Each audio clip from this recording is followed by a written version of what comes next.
That's crazy. I can't find the chair. Hey, this is me, Brian. Yep, that day of the week again. Gotta take the pellets in the house. But you know, since I ain't posted a video in a while, I figured I'd, you know, do some blabbing or something. Right?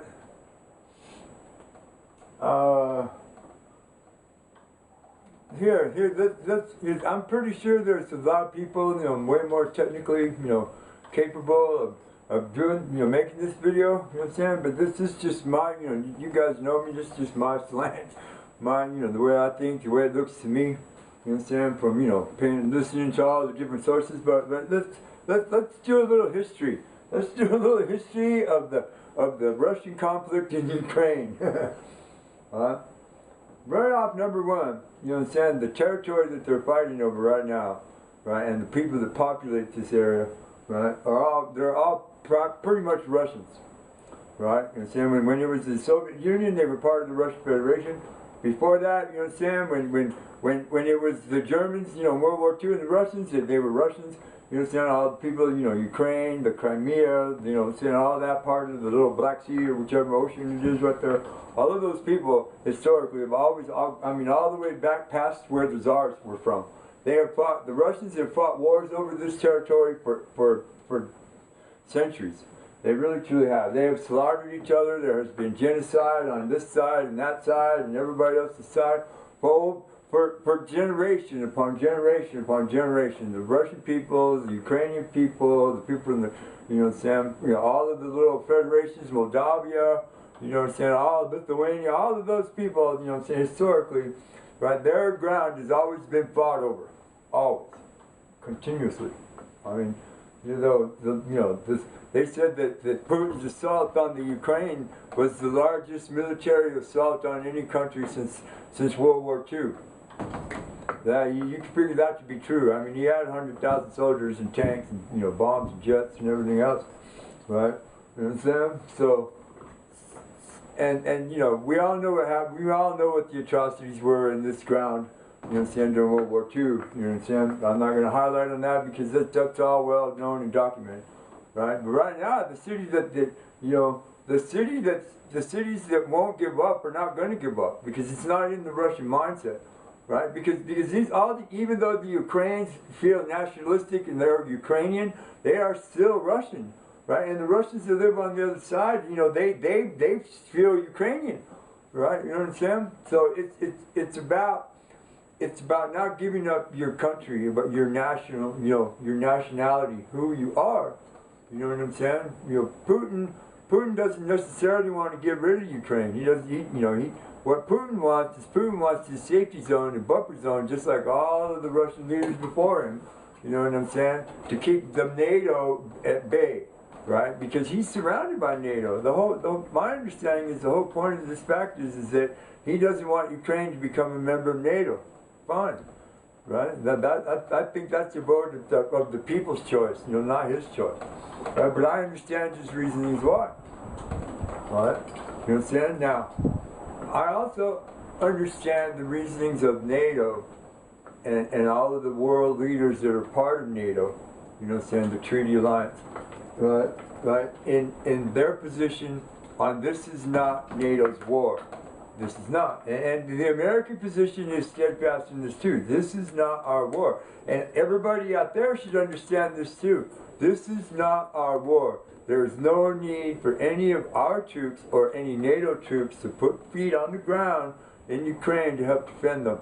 They have proven over the course of the last month, you know what I'm saying, that they are very capable, that they are very willing, you know what I'm saying, and that they are highly trained individuals that know what they're fighting for and know how to fight for it. Right? You know what I'm saying? I'm not saying that we should not be sympathetic. Oh, I'm extremely sympathetic. Go Ukraine. I truly am. Freedom. That's what they're fighting for. See, here in America, we don't truly understand what freedom is, right? As we think we do. You understand? But we don't realize that it's our soldiers over there or over there or over there or on this side of the world over there that are fighting for our freedom. We don't know what they're going through on a daily basis to earn our freedom. The Ukrainian people that are fighting for their freedom, they know. Right? You know what I'm saying? We should support them, because if they fall, and then who's next to fall? And then eventually it could be us that falls, because we are the light. We're the light at the top of the light tower, right, that beams out freedom. What? The Ukrainians have proven themselves in battle. Well, I've seen a lot of videos that were posted on YouTube and on TikTok and on other various places. I've seen some very solid military tactics and some really good training on the part of the Ukrainian soldiers and the Ukrainian freedom forces. I have, right? You know what I'm saying? Right? And there's a lot of Americans, wealthy Americans that have recognized their efforts and have pledged their support, right? You know what I'm saying? Those of us, out here in the boonies, yeah, I support Ukraine all the way. You know what I'm saying? Right? Our government's response, in my estimation, at this point, has been pretty much correct. Right? I don't necessarily agree with the Biden administration on the lead up to the war, on being a chicken little, rat in the tail and decision on everything that moved. Right? When it was, obviously it was just easy enough for us to find out, because they used all the same social networks and satellite maps and everything else that we could get on our phone. We could have watched it evolving ourselves. We didn't need them telling us it was going to. We all knew it was going to sooner or later, right? Understand? But the humanitarian crisis that is occurring right now in all of these former Eastern Bloc countries, where 3 million people, 4 million people, 7 million people, and half of them are children, or young people under the age of 20. You know what I'm saying? These are the ones that our government should be focusing on helping, right? Okay, look, Biden already signed $800 million security bill, giving Zelensky most of what he wanted. They're not going to give him the missile defense things, because those things are very expensive, you know what I'm saying? And they take a lot of maintenance, and they don't have time to train their crews on how to use them. So therefore, American soldiers would be on the ground in Ukraine. It's not going to work, because that's a provocation. That is a direct violation of the NATO Charter of itself, right? To not inflict any more harm on the combatants if it doesn't deal with us, right? I mean, look, there are literally thousands of illegal arms dealers all over the world, right? They're just itching to get a chance to get in on this deal to supply both sides. Well, they don't need to supply the Russians. The Russians got bombs and missiles for days, right? But to feed the Ukrainians, to feed them, ammo and guns, because everybody that's on the outside looking in on this knows that Ukraine, they're not going to win, but they can fight it to a stalemate. But that means millions and millions of more Ukrainians and more Moldavians and more Russian citizens and more children who are going to get trapped in the crossfire, just like World War II, right? I mean, come on. I mean, they're shooting missiles, hypersonic missiles, at apartment buildings, right? They're dropping bombs, in the neighborhood. Think about that. Think about that what you guys are living about. Equate that, Turn that over in your mind and think about it. You know what I'm saying? Right? It's like the federal government of the United States of America declaring war on Nevada. Yeah, the Nevadans are going to fight back. And yes, they are armed to the teeth. You know what I'm saying? It'd be like the federal government of America, declaring war on South Carolina. Right? Well, that already happened once, but, it'd be like the federal government declaring war on Washington State and then bombing everything, obliterate. I mean, like, they're already cut down half of the forest, but they blow the rest of it away and kill everything in between. Right? You know what I'm saying? This war needs to stop, right, on the basis of just the civilian casualties alone, right? Right? Putin thought he was going to just march right in with a blitzkrieg, take over the place, capture the areas that he wanted, and he'd be over in, 7 to 10 days. That's what the generals told him, that's what he believed. In his heart, that's what he believed. It didn't work out that way, because the Ukrainian people were trained, they were ready, they had supplies on the ground that they needed to sustain them up to this point. Right? In order for Ukraine to win, right, the world needs to rally around them, supply them, give them the equipment and the machines that they need, within reason, I mean, they've defended themselves pretty good with what they got now so far. Alright? Why not? It's in the name of world freedom. Right? It's just like all the people that fought back, hundreds of years ago, right? All of those people that died for no reason, just simply because Napoleon's army and the Russian generals and the Tsar, they were fighting over. What were they fighting over? They were fighting over anything more important than just the fact that they controlled this area, and that's all what it's about. Sure, yeah, the Bryansk area and the other area that Putin wants are the industrial parts of Ukraine. Sure, they are. But historically, that has always been the industrial part of Ukraine. Right? They've always fought over it, to control it. The oil resources, the hard resources out of the earth, right? That's what it's all about. It's just like Vietnam is about the stupid rubber trees, right? World War I was because they assassinated the Archduke guy. You know what I'm saying? Right? The World War before that was, because Napoleon was mad and he wanted to take over the world. Right? But they all fought over the same dirt. Right? Don't you guys think it's time that the people that live there, that grow up there, that raise their children there, that live there generation after generation after generation need a break?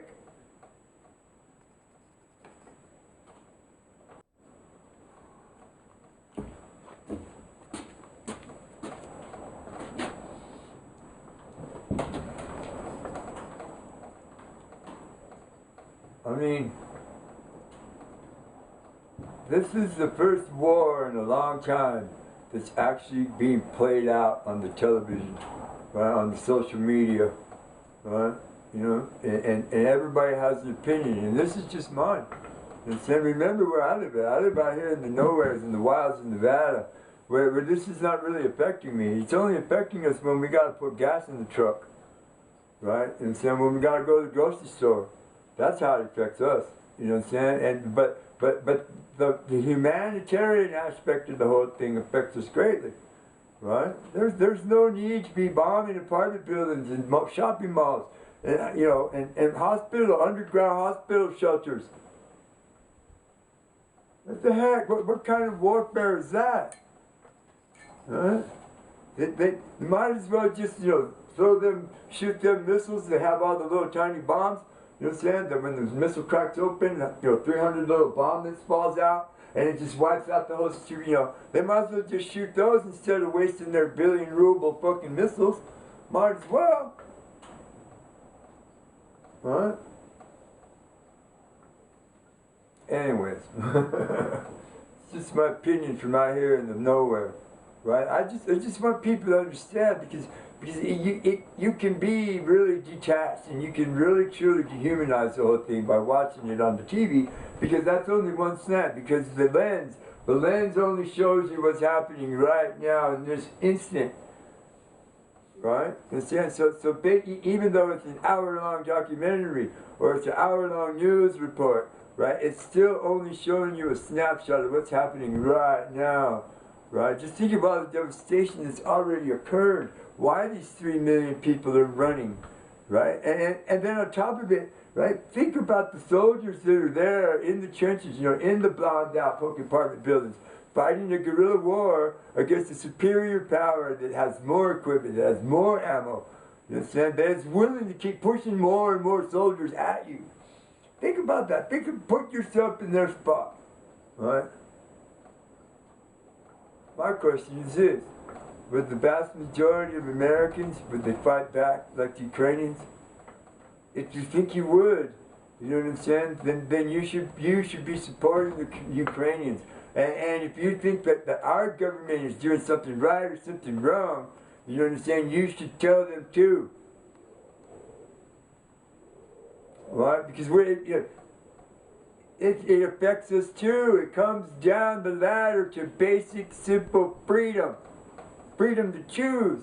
Freedom to choose your path. Freedom to choose what's best for you. Freedom to have fairly elected officials, you know what I'm saying, in key positions to govern what's going on. Because look, it's going to be years and years and years before Ukraine built back to what it's even a semblance of being any kind of economic force. It's destroyed. Just like Afghanistan, just like Iraq, just like every other place that's been at war for the last 35 years. They're totally obliterated to the ground. There's nothing there. There's nothing for the people to go back to.